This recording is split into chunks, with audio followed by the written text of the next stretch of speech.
What is going on, Neon Nation? And we are seriously eating so good lately with all this new Phantom Liberty information, including new gameplay, new romances, the amount of new endings for Phantom Liberty, the revamped skill tree, melee and police system, where PL takes place in the story, cyberpsychosis, what kind of weapons and mods to expect, a deep dive into the motivations of the three main characters, new interviews, and so much more. So let's dive straight into the new goodies. First up, Xbox hosted their extended showcase today to deliver more information on some of the games they showed during their main presentation on Sunday. And we got Pablo Sosco walking us through a new segment of Dogtown known as the Black Market. The Black Market is a place where you can obtain unique and illegal cyberware, weapons, and stolen corpo equipment that are exclusive to this district, which hopefully includes this elbow flamethrower on this vendor.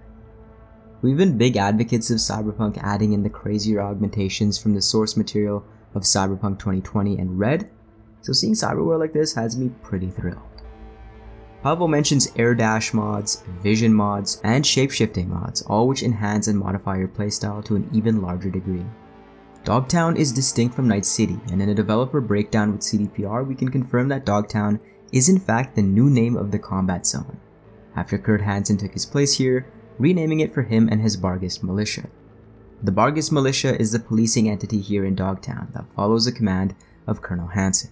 The Barghest are former Militech soldiers who stayed behind during the last corporate war and kept a lot of equipment for themselves. CDPR has also mentioned that the Barghest is heavily influenced by South American drug lords, people who invest in these communities but at the same time use these communities as a front for their shady operations. The devs have mentioned that there are zones in Dogtown that are in pure anarchy, so I'm thinking that the cyber psychos that are referenced by these two guys standing outside the gates are probably running rampant somewhere in here as well. During this black market walkthrough, Pavo also mentions that the Barghest are stronger than the NCPD and police this zone, while the NCPD has no jurisdiction here. Amazing little slice of Dogtown here. I cannot wait to get in here and explore these markets for myself. By the way, there's been a lot of talk about how Phantom Liberty is changing Cyberpunk and overhauling it with a ton of add-ons. But I do want to help make a distinction here. Even if you don't decide to pick up PL, Cyberpunk 2077 is being overhauled and you will have access to many of these features if you bought the base game. The team hasn't decided on what to package with PL and what will be added to the base game, but they won't leave those who decided not to pick up the expansion behind. Pablo Sosco has even mentioned, quote, "It's hard to find an element we haven't improved." So you should see this effect regardless on if you're in the expansion or in the base game. Speaking of the interview where this quote was pulled from, Spider's Web PL, a Polish publication, put out an amazing new question and answer with Pablo Sosco, where he goes through everything from the exact tactics police will use in the new reworked system, to even being able to puncture tires in vehicle combat. When it comes to armed cars, Sosco also mentions that the base game will also get these cars with weapons, and that even more new cars are added in with the expansion. These cars can sport either a rifle or a rocket type weapon, and there are even luxury cars with weapons on them like in the James Bond movies. Buying cars will now be via the AutoFixit website as well. As you commit crimes in Dogtown or any of the districts in NC, you will collect police stars, or for Dogtown, the Barghest equivalent. The more stars, the stronger the force. Vehicular police is tier 1 and will try to push you as you flee or cut you off in cars. They will also work together and try pinning maneuvers with one officer blocking your way and the other trying to pin you against walls and buildings. At 4 stars, you will encounter barricades and roadblocks, and at the pinnacle tier of tier 5, you will have MaxTac flying in on you.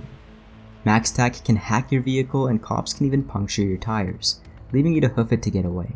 Apparently, you can even drive a motorcycle and use a katana at the same time to slash a cop's tires to get them off your tail. Just the police system alone sounds like a monumental revamp. Pavo also mentions that PL's AI has gotten much better, large in part due to leaving last gen behind, and this was a common thread from the gameplay impressions as well. Enemies seem smarter, more dynamic, and able to use the environment and their abilities better.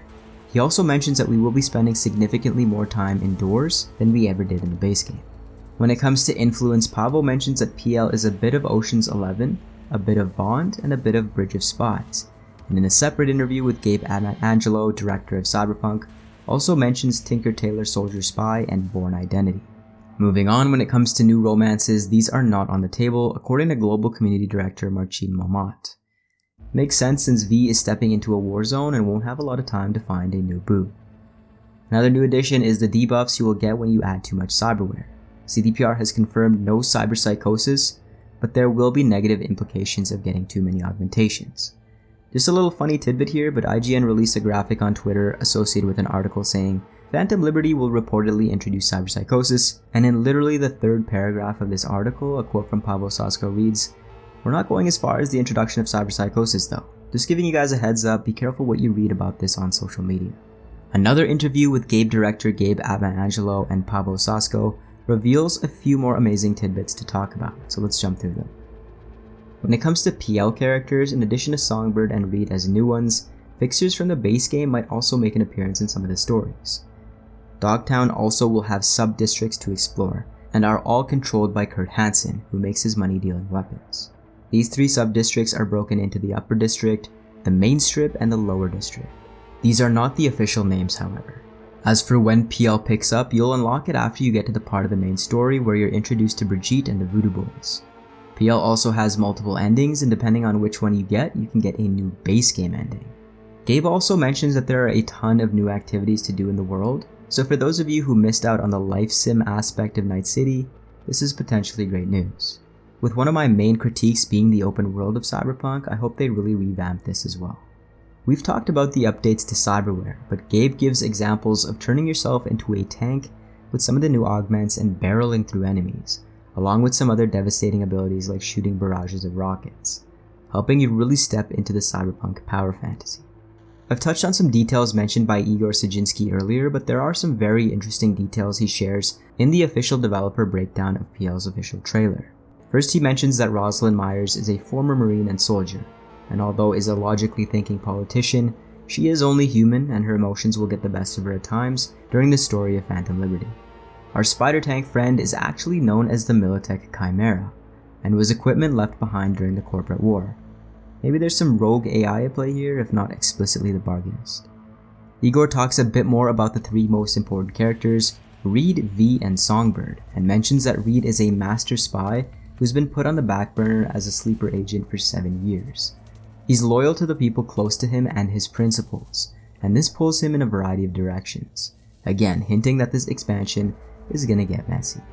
Inspiration for PL is talked about a lot, and I know a ton of you have mentioned Escape from New York, and although no one explicitly mentions this, Igor does say that they draw inspiration from movies, books, and even real spies and operations, while trying to give it an 80s and 90s action movie influence. We also learn a bit more about Songbird, who's supposed to be the mirror for V in a lot of ways. Her motivations and actions make her feel very much aligned with V's. During internal tests where the CDPR team was asked how they feel about Songbird, she was a very divisive character.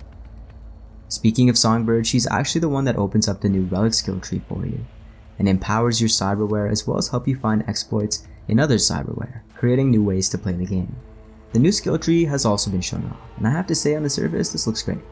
Some more of the first person dialogue moments were also revealed, and I have to say that the upgrade Cyberpunk has undergone makes it look amazing even in phone screenshots. I'm kinda sad this will be the last time we see a red engine for Cyberpunk. Soon enough, we'll be able to visit Dogtown ourselves, and if you are so inclined, there are some pre-order bonuses for Phantom Liberty available that will show on screen. Not a huge fan of these to be fair, but don't shoot the messenger. Before you go, check out my most recent Ultimate Analysis video, and for more Cyberpunk and PL, join the Neon Nation by subscribing.